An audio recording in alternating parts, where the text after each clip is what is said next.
गीता का 9वां अध्याय चल रहा है। 9वें अध्याय का 18 से 20 श्लोक। भगवान ने क्या बोला?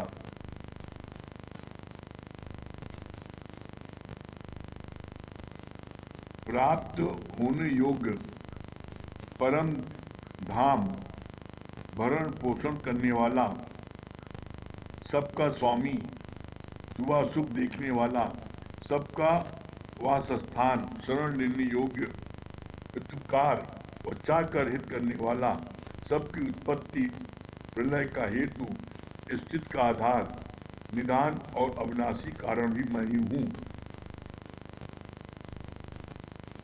आगे बोला, मैं ही सूर्य रूप में तपता हूँ, वर्षा का आकर्षण करता हूँ और उसे बरसाता हूँ। हे अर्जुन, मैं ही अमृत और मृत्यु और सत असत भी मैं हूँ। तीनों वेदों में विधान किए हुए सकाम कर्मों की करने वाले, सोम रस को पीने वाले पाप रहित पुरुष मुझको यज्ञों के द्वारा पूजकर स्वर्ग की प्राप्त चाहते हैं। वे पुरुष अपने अपने पुष्पों के फलस्वरूप स्वर्गलोक को प्राप्त होकर स्वर्ग में दिव्य देवताओं के भोगों को भोगते हैं। और सरल शब्द में गुरु ने क्या समझाया?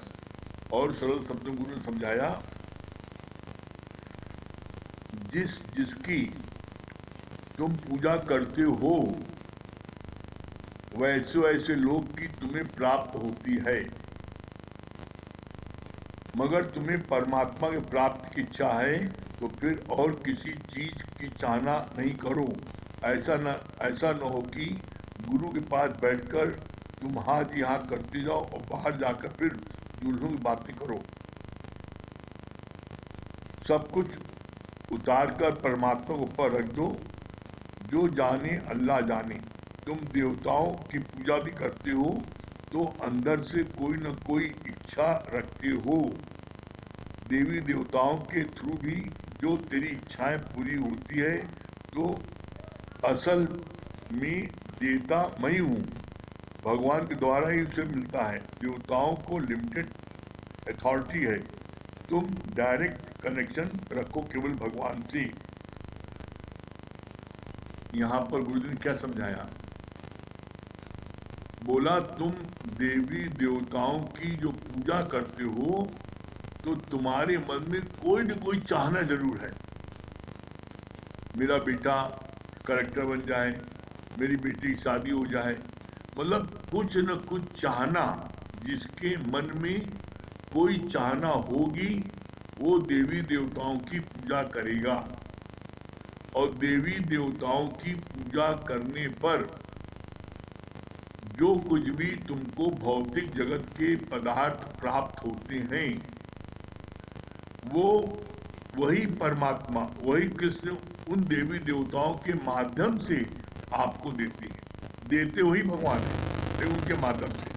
लेकिन यहाँ पर क्या है, एक बहुत खास बात क्या है इसमें, इस पूरे उसमें एपिसोड में सबसे खास बात यह है कि जिसकी आप आराधना करते हो उसके पास में जितनी पावर है, जितनी अथॉरिटी है, अपनी अथॉरिटी का मैक्सिमम यूज वही कर सकता है ना बस। तो देवी देवताओं को ये पावर है वो अपने लोक में आपको स्थान दे दें। तो जितने भी देवी देवता हैं उनका लोक जो है एक फिक्स पीरियड है कि इतने बरस तक इनका ये लोक रहेगा। क्यों? जो देवी देवताओं को जो लोक प्राप्त हुआ है वो भी उनकी कठिन तपस्या और सत्कर्म करने के कारण प्राप्त हुआ है। और वो एक दिन वो भी जब उनके पूर्ण कर्म क्षीण हो जाएंगे, समाप्त हो जाएंगे, तो तुमको फिर उन्हीं देवी देवताओं फिर नरक लोक में ढकेल दिया जाता है। और वो क्या है, फिर अपना ABCD सुवर्षण पढ़ते हैं।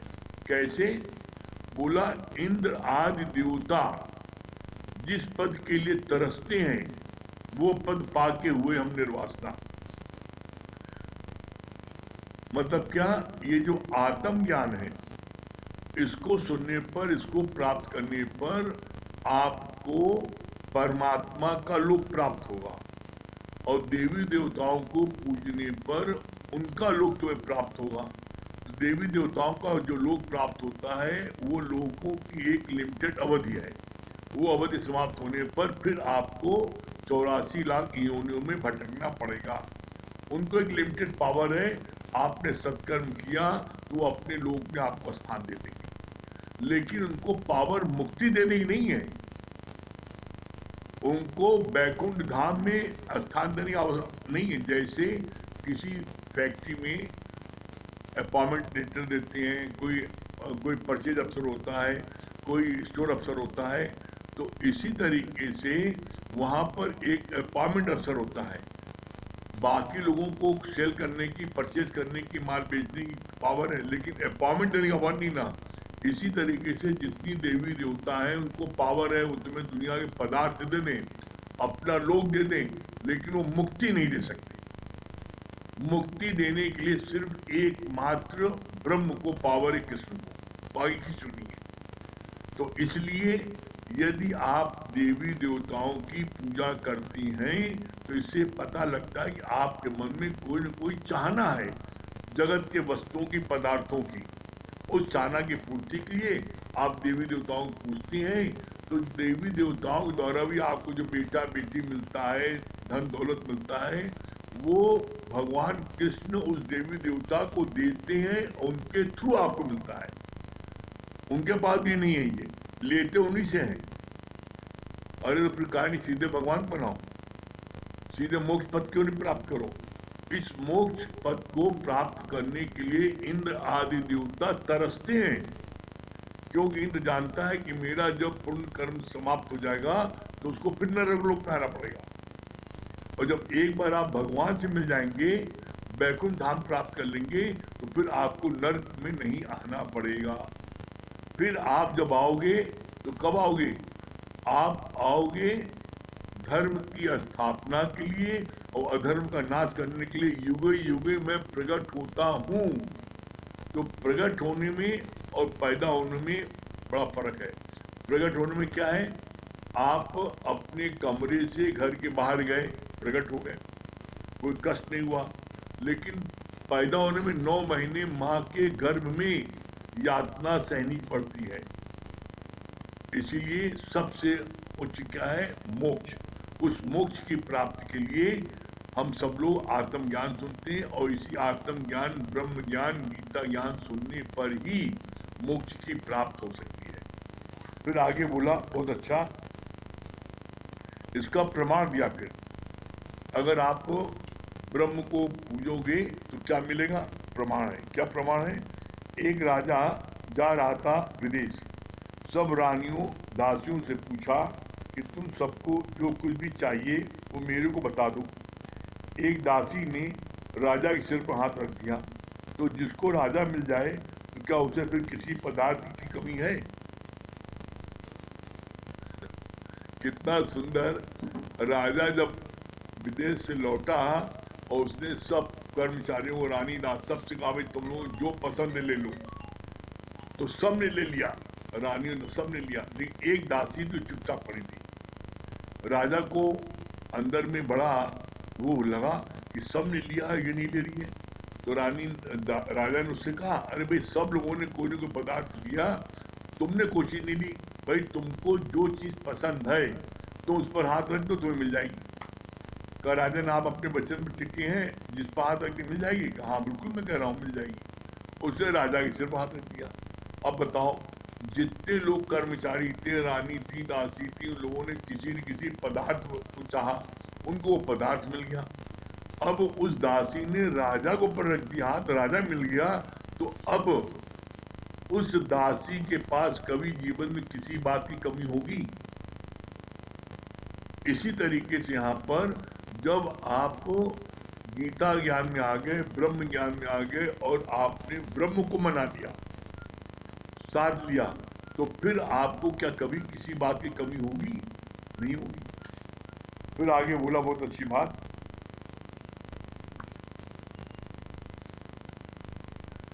छोटे पद में बड़ा प्रैक्टिकल बताया गुरु जी ने। छोटे पद में तख्ती पर तुम लिखते थे, अब बड़े हो गए हो तो कागज कलम से लिखते हो कॉपी में। ऐसे पहले मूर्ति पूजा करते थे, अब तुमको ज्ञान समझ में आ गया है, तो तुम्हारी निराकार में स्थित हो जाती है। हर स्टेप यह है, हमें आगे ही बढ़ते हैं। मूर्ति से भी सीख सकते हैं कि जैसे मूर्ति मौन में है, निरीक्षा है, ऐसे ही हम भी रहें। बचपन में लेते थे, स्लेट लेते थे और चाक से लिखते थे, मिटाते थे। बड़े हो गए कागज पेंसिल लिखते हो, तो इसी तरीके से अब क्या है, बड़े हो गए, पहले किसी एक मूर्ति में देखते थे, अब सब में देखो। तो किसी मूर्ति में भगवान देखना सरल है, लेकिन सब में भगवान देखें, जो हमारा विरोध में उसके अंदर भगवान देखें, ये सबसे कठिन है। तो इसीलिए बोला तमोगुणी, रजोगुणी, सत्वगुणी, 3 प्रकार की भक्ति है। तमोगुणी मतलब होता है किसी एक में भगवान देखना। रजोगुणी क्या है, किसी में भगवान देखना। सत्वगुणी क्या है, सब में भगवान देखना। ये सबसे कठिन है। अब जो आपको गाली बक्के, आपका विरोध करे, आपका अपमान करे, आप उसे भगवान देखो, ये सबसे कठिन है। लेकिन सत्यता यही वो है, भगवान हमारे ही किसी कर्मों के कारण उसने वो गाली बक्की। तो हम ये नहीं कह सकते वो भगवान नहीं है, वो भगवान, लेकिन मेरे कर्मों के कारण मेरे नाम को उसने गाली बक्की। तो मेरे कर्म काटे, उसने बुराई कहाँ इसमें? फिर कितनी अच्छी बात बोली।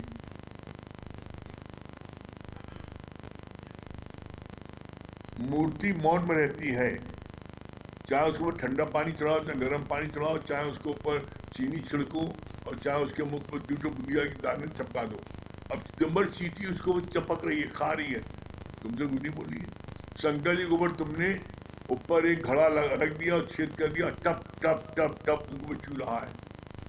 जरा कभी देख लेना, अपने घर में छिक्के पर रख लो हड़िया और पानी से बैठ जाओ नीचे, टप टप पानी से पड़े, अरे 10 मिनट बाद ऐसा लगेगा हथौड़ा मार रहा है, ऐसा लगता है इतना। ये सबसे कड़ी सजा होती है पुलिस में। ये पुलिस वाले जो सजा देते हैं उनमें सबसे कड़ी सजा मानी जाती है। इसमें शुरू में नहीं पता लगता 10 मिनट, लेकिन 10 मिनट बाद जो जहाँ एक ही स्थान पर पानी पड़ रहा टप टप, जब टप से पड़ता है तो मालूम पड़ता है कि हथौड़ा मारा। सबसे कठिन सजा है ये। अब तुम शंकर भगवान रोज सजा दे रहे हो, ये उनके ऊपर रोज पानी टपका रहे हो। अब आप गर्मी आ रही है, 2 लोग पानी टपकाएंगे हैं? बोलो, बेचारे शंकर भगवान बोलते तो कुछ नहीं, गुस्सा आ जाए त्रिशूल लेके दौड़ा लें, लेकिन बेचारे कुछ नहीं बोलते, लेकिन तुम बोल बैठते हो, जरा कोई अपमान करता है। इससे बोला मूर्ति बने तो चुप रहो, मौन रहो, बोलो नहीं। फिर कितनी अच्छी बात बोली भगवान ने। सुनने या कहने में आता है कि पंखा चला, पर असली सत्ता तो है करंट की।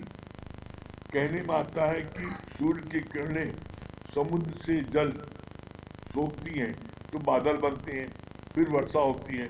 पर सच तो यह है कि सूर्य के अंदर भी शक्ति परमात्मा की है।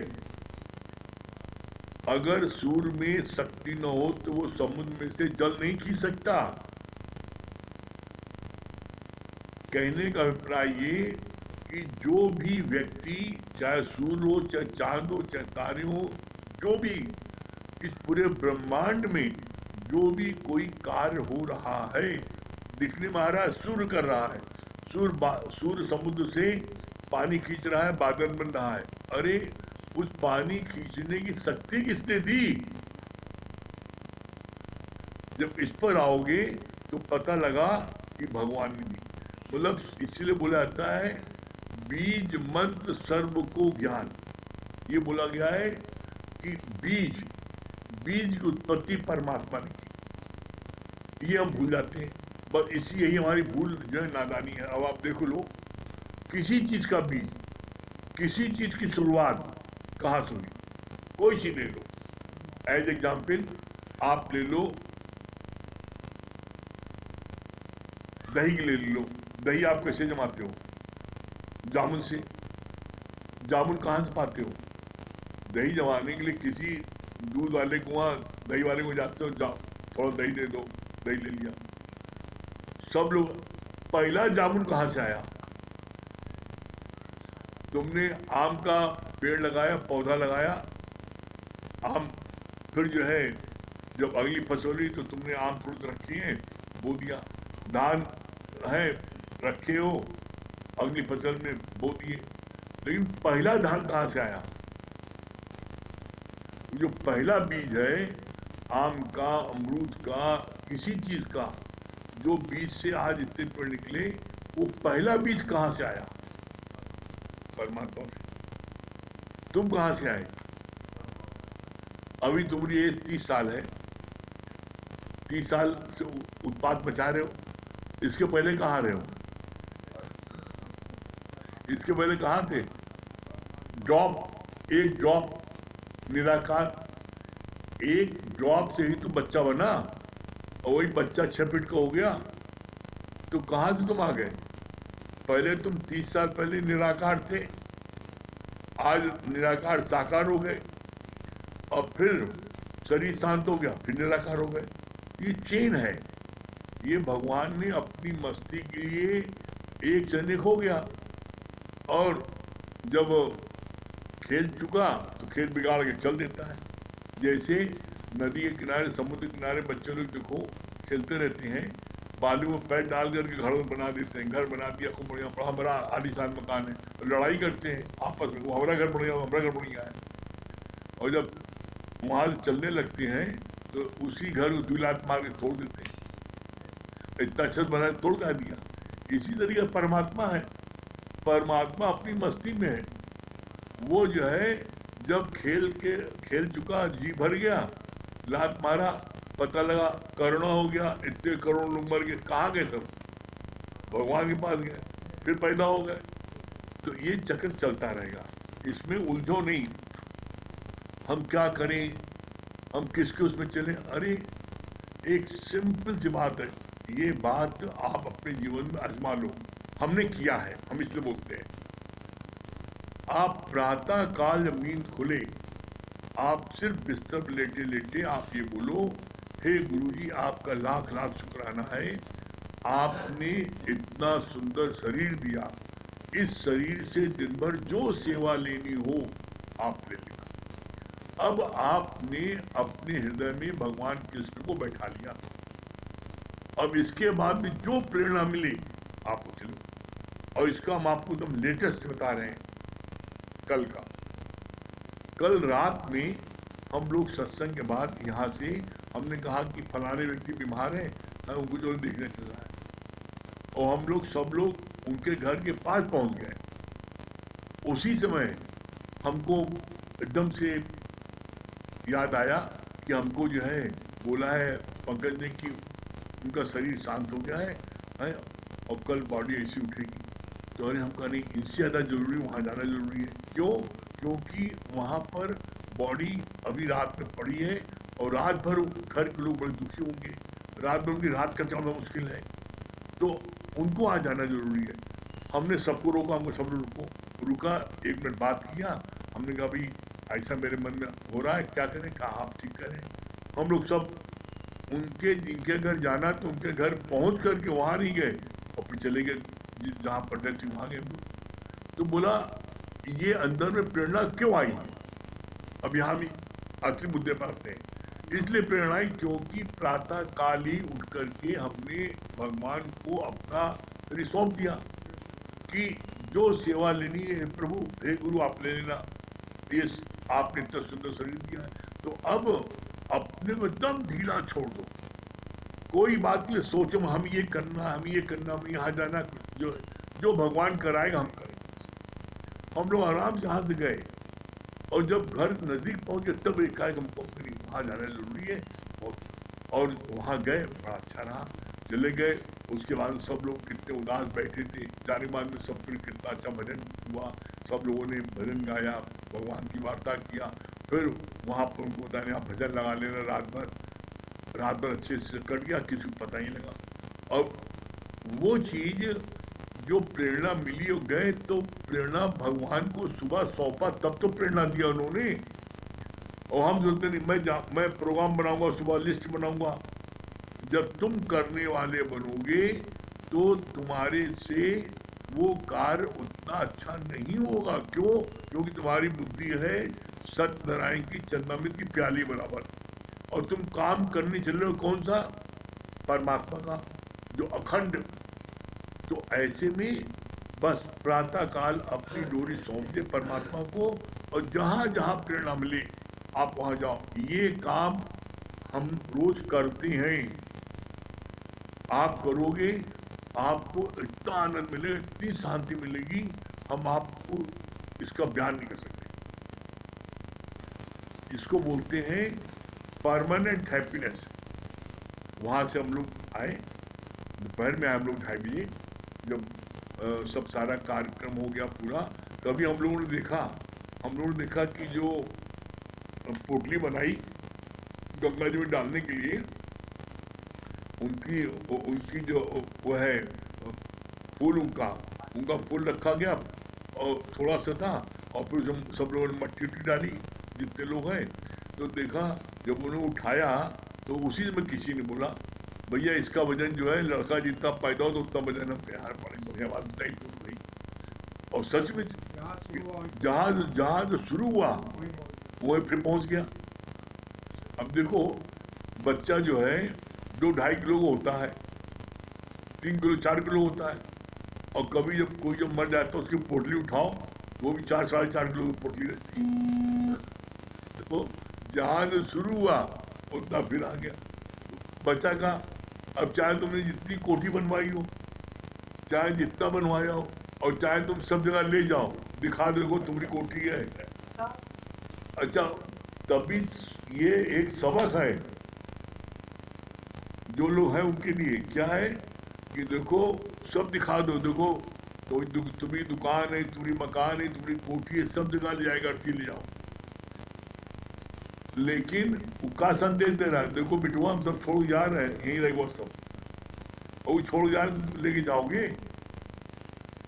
बस यही बात अगर इंसान समझ ले तो कभी भी किसी से बेईमानी नहीं करेगा, किसी धोखाधड़ी नहीं करेगा, रामराज आ जाएगा। करके आप देखो, आपको आनंद आनंद प्राप्त होगा। ठीक है? हाँ, वंदना जी, कल्याणी देवी।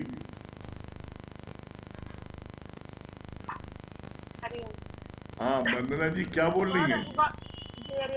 बहुत अच्छा लगा कि चुप रहो तो कुछ भी प्रश्न नहीं उठेगा, कुछ भी नहीं, उसका गाना अच्छा लगा। चुप रहने में सब बहुत भलाई है। हाँ चलिए भजन सुनाइए वंदना जी भजन सुना दीजिए।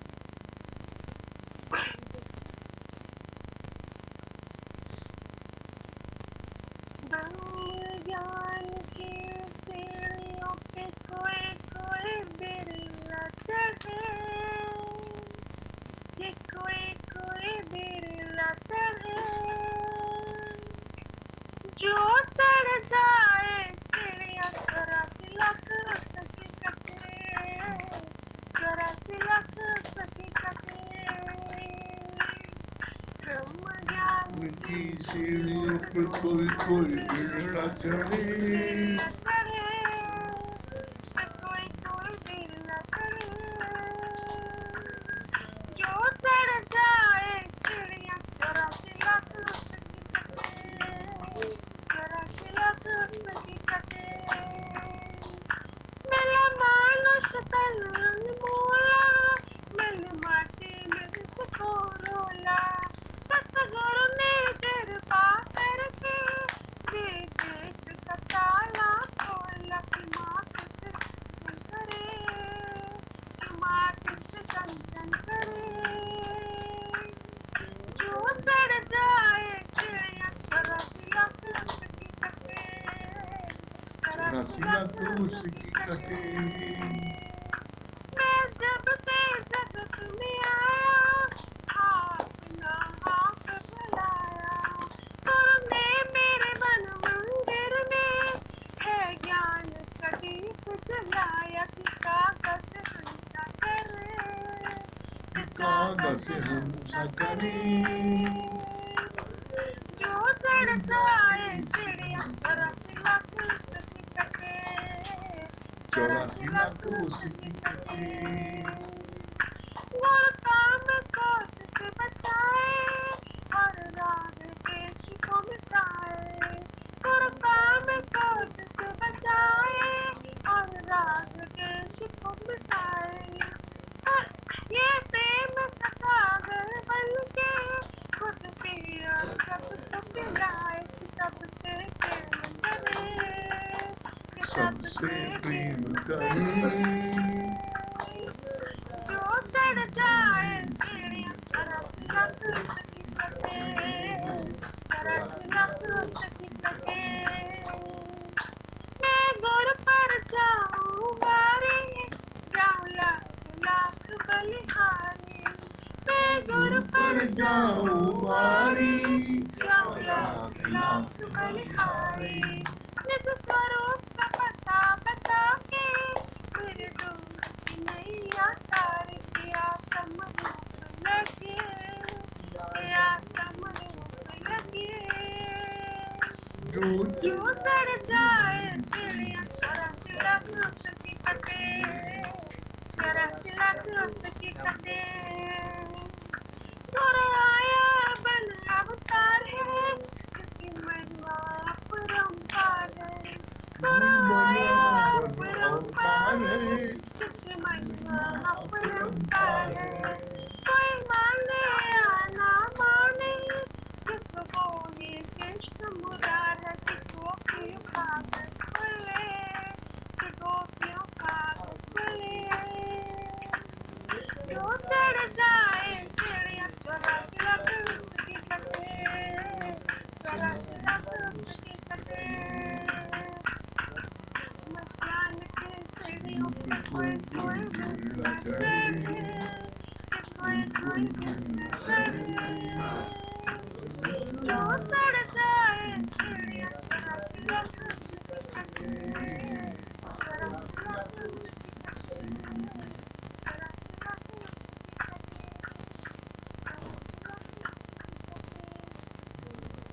हरिओम, बहुत सुंदर। हाँ श्याम भैया,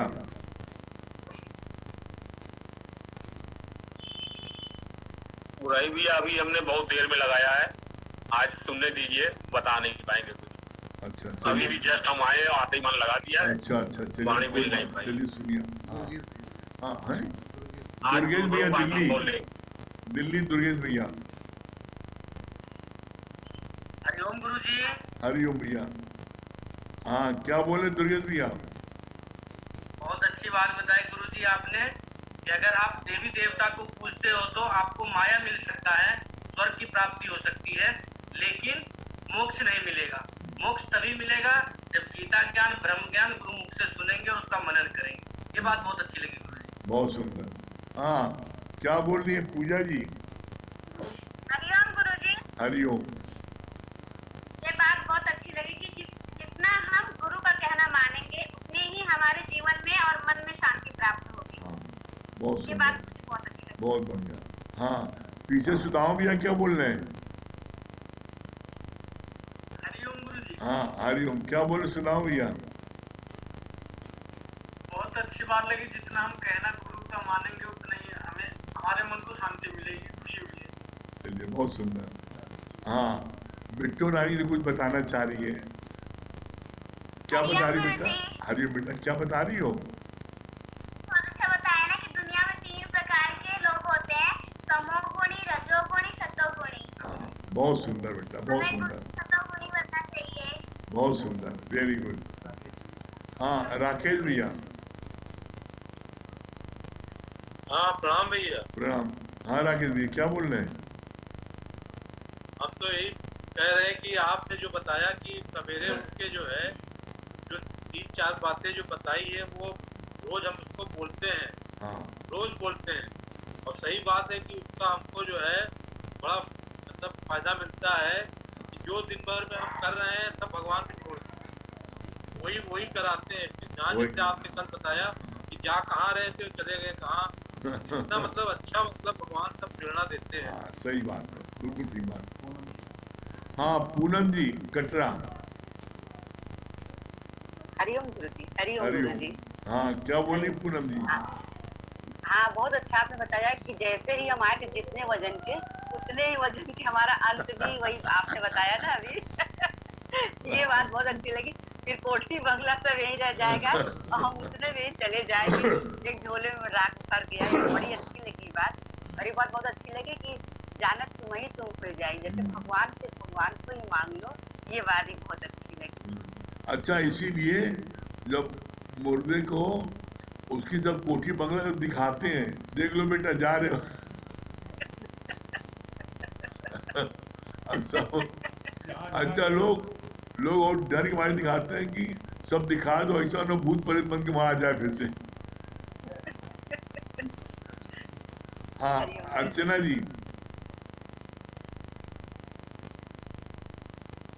हरिओम गुरु जी। हरिओम। हाँ हरिओम क्या गुरु बोल जी। रही है अर्चना जी? हरिओम। गुरु जी सदा अपने आत्म भाव में रहना चाहिए, सब में भगवान देखे हैं। हाँ जैसे 3 प्रकार से बताया कि रजोगुणी, सत्वगुणी या तमोगुणी, हाँ सदा सतोगुणी बन के रहना चाहिए। हाँ बहुत सब में सुंदर, भगवान। बहुत सुंदर। हरिओम।